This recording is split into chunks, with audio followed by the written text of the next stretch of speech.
Hello everybody and welcome to a new series on the channel, 7 Days to Die, the absolute beginner's guide, where we're going to go through absolutely everything from start to finish, or at least to a finished section of where you can enjoy the game on your own without any assistance.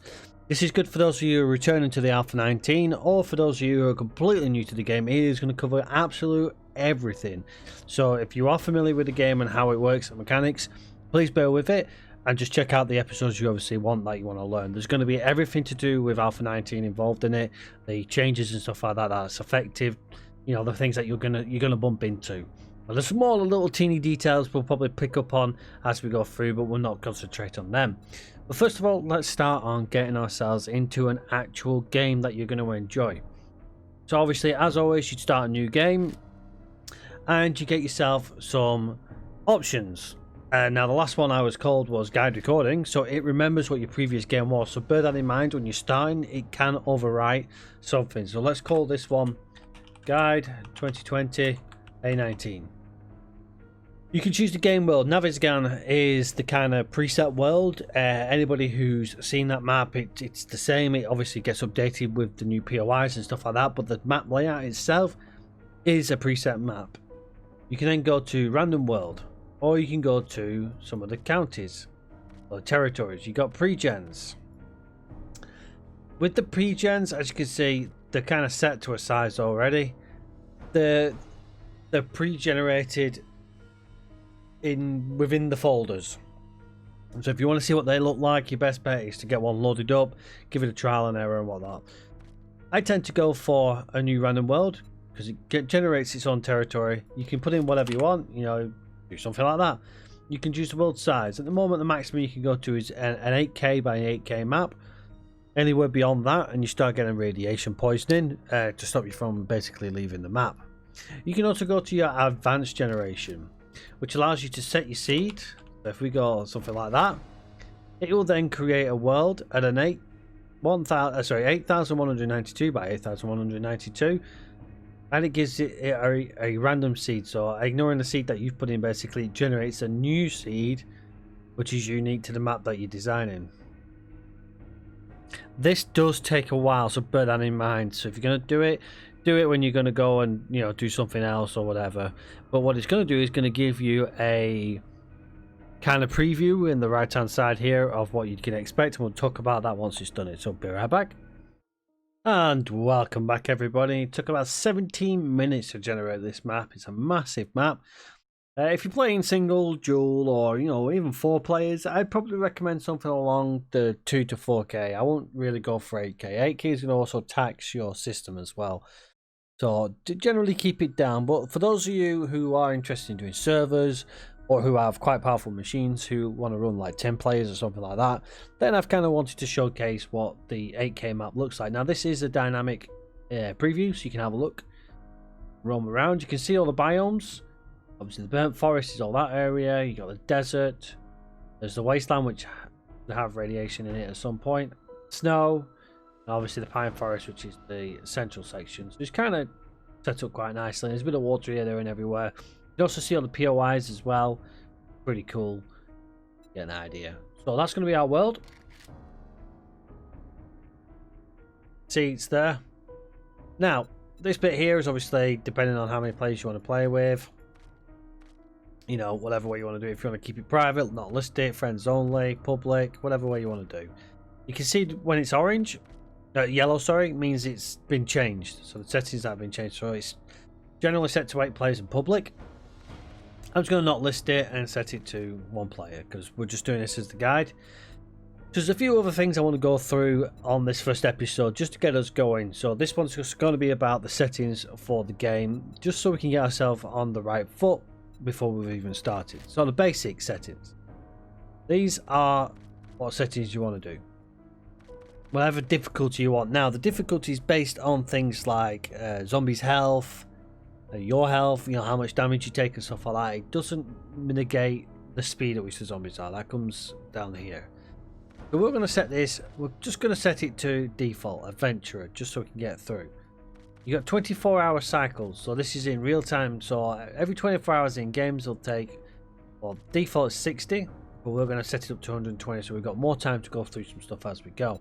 Daylight length, it only lets you go to 18 on a single player game. Now that is completely adjustable when you do an actual hosted server, but for us it's 18 max. Blood moon frequency, how often the seventh night horde comes, just leave it 7 days if you want to. If you want to make it really easy, you can obviously increase that up to 30 days. If you want to make it really hard, you can reduce it down to 1 day. You can turn it off completely if you so wish, but then 7 days to die is all about every 7th day having the horde night. Let's set it back to the default. The blood moon range, so once it hits day 7, your blood moon range is then where it varies out of that scope. If you increase it to 1 day or 2 days, it means it can be 7 days plus 1. It's got a 1 day adjustment, so it can be on the 7th day or the 8th day. The blood moon warning is now just basically morning or evening. Used to be a set time. I believe you can still set the time on the server side. We'll just leave it to morning, so it'll tell us in the morning that it's going to be the horde night. Zombie day speed, as you can see, you got a few options there: jog, run, sprint, and nightmare. Nightmare's a pain. It means they're just super fast, they'll outspeed you. We'll reduce it down to walk. Night speed, which is set to sprint, you can also reduce that down to walk if you want. We'll leave it as default. Feral speeds, that's the ferals. They are very much different. They'll sprint day or night. And the blood moon speed, which is set to sprint as well.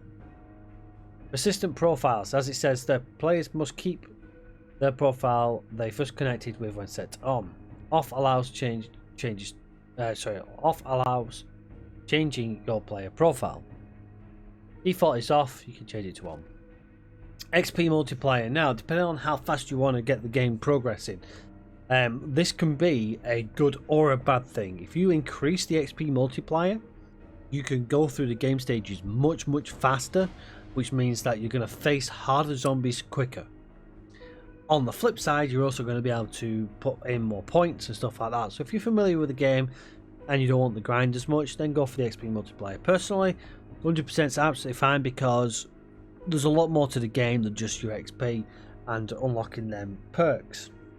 There's also other ways of unlocking the perks, which we'll go through as well. Everything has a set thing, so you can see here, tells you what it is. Easy setting designed for noobs, not just a new recruit anymore, designed for experience. Now you're starting to impress. Kids, don't try this at home, you're one brave mother. Honestly, I'd set to adventure even if you're a new player, really. If you really are struggling, then obviously drop it down to scavenger.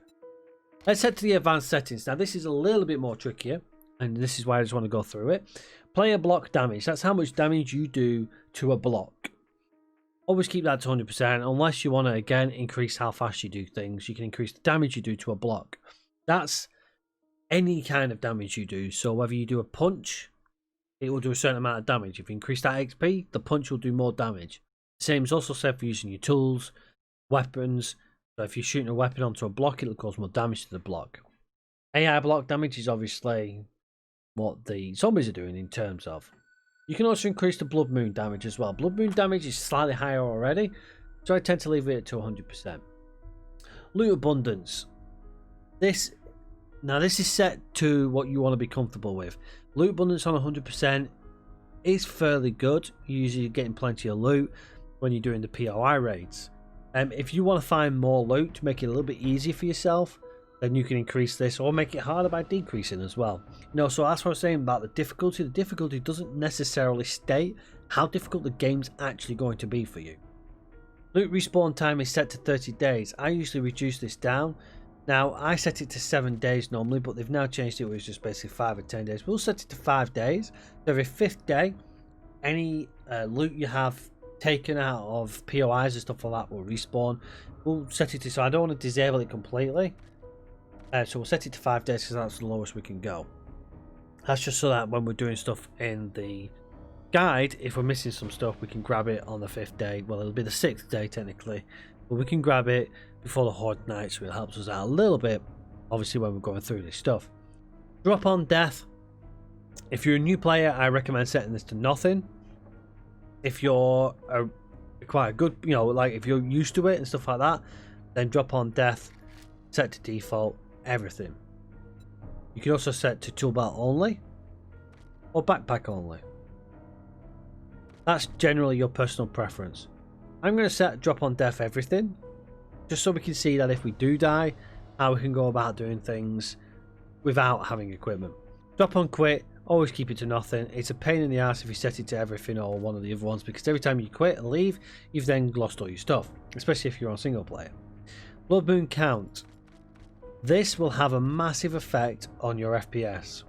If you've got a PC that's powerful enough to run the map, now bear in mind this is an 8K by 8K, sorry, 8000K. So it's an 8K by 8K map. Let's say 8192 by 8192. So yeah, that's a lot of area that for any system to run. Now the system that I run will run that, but if I start setting it to 64 enemies, I may start struggling to run the both, and my FPS is going to suffer. So bear that in mind. So we'll leave it to the default, which is 8 enemies, which isn't much, but that's 8 enemies at any time. Now it does state here, if you see, it says there's a number of zombies that can be alive, spawned at the same time at any time per player during a Blood Moon Horde. However, max spawned zombies overrides this number in multiplayer games. When you're in multiplayer games, that's overtaken by a server setting. I also know that your game stage sets the max number of alpha zombies per party. If you've got 2 or 3 parties going, your game stage will affect this. Low game stage values can result in lower numbers of zombies than the Blood Moon enemy count settings. Changing this setting has a huge impact on performance, change at your own risk, as I've mentioned. Enemy spawning. If you want to have a game where you're just building, so you enjoy the building aspect of 7 Days to Die and you want to practice some builds and stuff like that, you can turn the enemy spawning off. That's useful if you're going to do creative mode, which is available in both gameplays. Airdrops, I tend to set to every day if you want an easier time of things, because it gives you food and water. The default is every 3 days. I will keep it on every 3 days for this playthrough, just so we can try and find alternatives for food sources, because it's very good for food sources. Cheat mode sets if creative mode and tools are allowed. I'm going to turn this on, and I'll explain why when we get into the later end of the guide. So certainly not for the beginning part of the guide, because this allows you, it only allows you the access to the creative mode. It's a bit crappy calling it cheat mode, but ineffective it can be used to cheat, because obviously you can spawn in weapons, ammunition and stuff like that. As we go through the guide, you're going to see everything, so you can see that the cheat mode will not be used, but I also want to include it at the back end of the guide for those of you who want to do creative mode, which, as I said to you, when you got the enemy spawning, that also has that option for creative mode. You're turning the zombies off so you can do your creative building. I want to cover that because I want to show you some stuff you can do with that to learn how to do some stuff for multiplayer. Mark airdrops, I generally put us on, because then when they drop, it's put them on your radar and you can see where they are. It just makes it a little bit easier. It really isn't game breaking. You've seen where it drops, so in theory you'd have noted it down on your map, the map that you randomly get from somewhere. The second part of this advanced, because as these two are both advanced kind of settings, is the multiplayer side of things. If you are not going to do multiplayer, don't bother with any of these settings. They really don't matter at all anything. Player killing, kill strangers only means that if you're not allied in the game, you can kill them. Kill allies only means if you're allied with them, you can kill them. No killing stops everybody from killing, and you can kill everybody. We'll set to the basic. Claim size, 41 blocks. What is that? So, what you get is a claim block. If you place a claim block in the middle of a square, 20 blocks on either side of that is your claim area. There's something we can do in-game, which I'll show you just in case you are going to play multiplayer, so you can see where the zone is. But if you bear in mind 41 on either side, if you're going 41 across and then you find a middle section and go 41 again, or 20 either side, that's your zone area there. 1 block is the middle block. Claim dead zone. That stops people from putting a claim too close to yours, so there's got to be 30 blocks between the two. If you want people close by, you can reduce this down. Claim duration, so if you're offline for 3 days, as you can see there, days a player can be offline before the land claim expires. If you're offline for 3 days, your land claim no longer counts. Claim decay mode, as you can see there, over them 3 days, it's over them 3 days, It depends on how slow the effect of the land claim does. Claim health online is 4 times. Claim health offline if you want to change it. So you can set it so if they're offline, it's whatever. You can actually stop people from breaking any buildings whilst you're offline by setting it to infinite. Let's keep it on default. Claim offline delay. So straight away as soon as you go offline there, it's going to be active. This offline section, which doesn't really matter much because it doesn't change anything. You can obviously change that if you want to. Bedroll dead zone, 15 blocks. Just a dead zone around your bedroll. It also talks about zombies there. Bedrolls create an area where zombies do not respawn. Any cleared sleeper volumes that touch this area will not respawn after they've been cleared. Useful if you're wanting to build a little house, 15 blocks around it. You could, if you want to make it a little bit easier for yourself, you can increase it to 30 blocks. We'll keep it to 15. The bedroll duration. Number of days a bedroll stays active after owner was last online. Again, only multiplayer. Party kill range, I always increase to 10,000 meters. It's because 10k covers the whole map, so it means that you share your loot, share your XP. But you can obviously change that if you want to. And the game port is what port it's on. So that is the settings. There is a lot more that we're going to see of these settings once we get into the game and why we've done what we've done. I just wanted to go through them all so then you can kind of understand the best way of setting up your game before you started. These are what I'd use if I was having a casual playthrough. If I want a challenge, I'd certainly set these much higher. And the multiplayer server is slightly different because the effects, as again, of all these settings have very different effects on the game and the people you're around. If you want a challenge, but you also want to be able to do it your way, your style, have time to get used to the game, consider playing a multiplayer server on people that you are familiar with. Certainly look for ones that are kill strangers only or no killing. No killing is obviously the best way. If you're a seasoned 7 Days player, then make sure you do check out the multiplayer servers. They are 10 times better than playing solo. There's so much more you can do in a multiplayer server. And obviously having that access as well, you can see your growth on a community. For those of you who are interested, we do run a 7 Days to Die server in the community. Check out the description below. You'll see the link to the Discord where you can then join us. We have roughly around about 15 active players on the server, and they will let you know that they are extremely friendly, fun, and great to be around, and you will not be bored. And the good thing is as well is some great creative ideas that you can see. Well, that's going to be us for this episode. We've got everything set, ready to go. The map is set. We've seen the preview, so we know roughly what the map looks like. So if we spawn in one of the biomes, we know that if we head to the center, we're going to get out of that biome into a generally easier biome. I'll talk about all that when we get into the game. Right now I'm going to hit the start button, but for this episode that is going to be us. Make sure you let me know in the comment section if you've got any suggestions, ideas, comments, even if you're struggling with something else, let me know and I'll get back to you either via another comment or if you want to join the Discord for more in-depth discussion. Until next time, everybody, take care for now. I'll see you all on the next one. Bye bye for now.